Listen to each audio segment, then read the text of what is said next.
This week's video is a case study in how foundation repair contractors kill transactions. Before I get into the details, let me set the stage. The house involved is a small house that's been used as a rental house for at least the last 5 years. It's about 1,600 square feet. It's in the Kingwood area. It's a one-story, normal 3-bedroom, 2-bath house. The buyer, who is a single lady, elected not to have an inspection, signed the waivers that were involved, and proceeded through the transaction. On the Wednesday before it was due to close, she decided to walk through the house with her boyfriend, who pointed out a number of irregularities and concluded that the foundation was in serious need of repair. Now, bear in mind the option period at this point had already passed, so there was a limit to what they could do at this point. They decided on their own to have 2 foundation repair contractors come out and look at the house. They both wrote up sales proposals. When this was presented to the seller, he rejected it for good reason. As far as he was concerned, these people had no credibility whatsoever. So that's when I was called in by the seller's agent to do an inspection. The deal wound up falling apart. Now we'll go into some details. When they realized they weren't going to get their earnest money back, they basically begged me to meet them at the house so they could go over everything with me. And after I got there, it became quite obvious that the whole goal was to convince me the house actually did have a serious foundation problem, and they wanted to use that as leverage against the seller to get their earnest money back. The first thing the boyfriend pointed out to me was that the section of the driveway near the house or near the street had recently been repoured. It certainly is newer than the rest of the driveway. There's no question about that. But I'm at a loss as to why anything about the driveway would tell me anything at all about the foundation. But he insisted that it told him the foundation was bad. There were 2 cracks at one door. One was near each corner. It wasn't even obvious that they were due to foundation movement, but it certainly could have been. But as you can see from the picture, this is very minor cosmetic damage at worst. This is the other crack at the door. As you can see, it's basically hairline. This is a crack that was in some floor tile near the entrance. Again, it's essentially a hairline crack.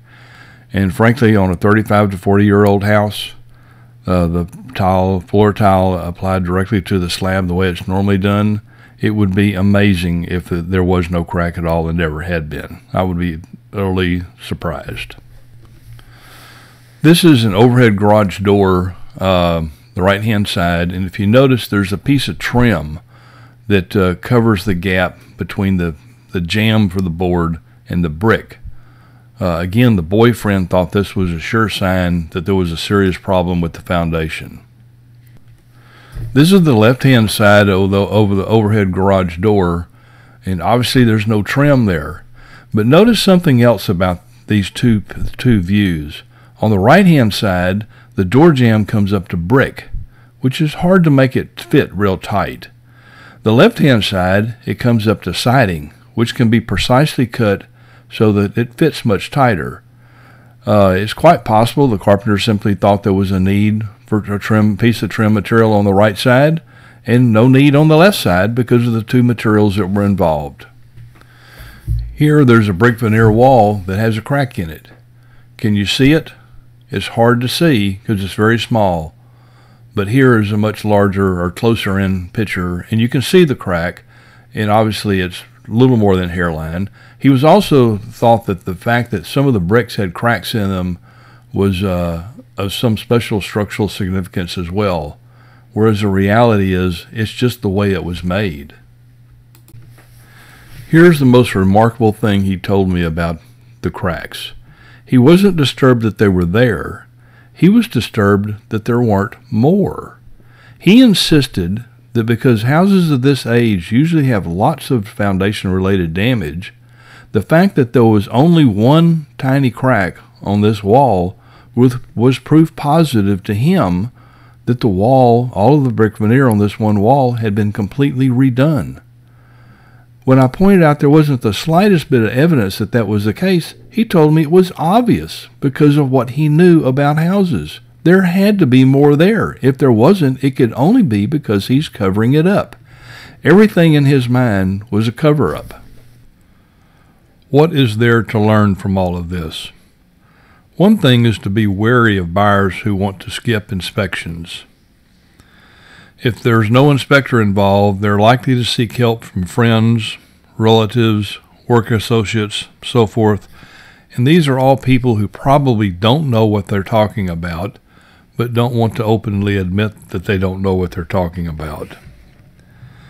In this case, I honestly think the owner should have known that there would be a problem right off the bat because of the cracks in the tile near the front door. He should have known that would be a red flag to any buyer, and the smart thing to do would be to take care of the problem by getting an engineering report when he listed the property so he did not later lose a buyer. Another thing to understand is that if you do rely on friends, boyfriends, relatives, or whatever, even if they give you good advice, frankly, they are not going to be credible to a seller, and so it's not going to do the buyer a lot of good. In this case, as in many others, the buyer lost her earnest money. She also lost the house of her choice, in part because of two unscrupulous foundation repair contractors that basically scared her off. Again, that could have been avoided had the seller ordered a report ahead of time from an engineer. Chances are she would never have gone to a repair contractor. I hope you found this week's topic to be of interest and of some value to you. If you have not subscribed to my channel, please do so. The advantage of subscribing is that every time I upload a new video, you will be informed by email from YouTube. If you know of any other real estate agents who could benefit from my YouTube channel, please send them a link. In the meantime, I hope you have a profitable week, and I'll try to have a new video out next week.